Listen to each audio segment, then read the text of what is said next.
الصوت هو اهم عامل علشان الفيديو بتاعك يتشاف. طيب ليه؟ لان الواحد لو مش سامع الكلام اللي بيتقال الطبيعي مش هيكمل الفيديو، لانه مش هيكمل في حاجة هو مش سامع الكلام اللي بيتقال فيها بيتقال ايه. علشان كده لازم تهتم بالصوت. طيب ازاي تهتم بجودة الصوت وتقدم جودة صوت كويسة؟ اول خيار معانا وهو انك تجيب مايك، وارخص مايك ممكن تبدأ بيه وهو مايك بويا M1.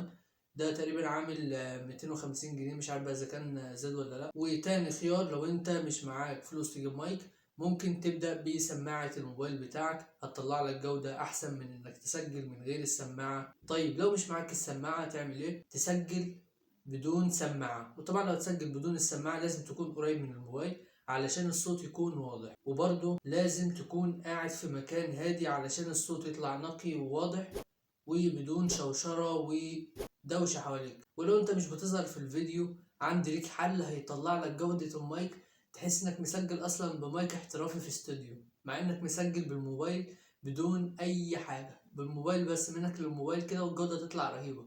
بس طبعا ده هيفيد الناس اللي بتقدم طبعا محتوى بدون الظهور. طيب تعمل كده ازاي؟ هتبدأ تسجل المحتوى بتاعك، يعني تسجل الصوت وانت تحت بطانية. هتسجل الصوت هيكون معزول من كل الجهات فيطلع لك جودة رهيبة. وبس كده، ده كان فيديو النهاردة. ما تنساش عجبك الفيديو اضغط لايك واشترك في القناة عشان يوصلك شعار بالفيديوهات الجديدة. واخر رسالة ليك، اهتم بالصوت.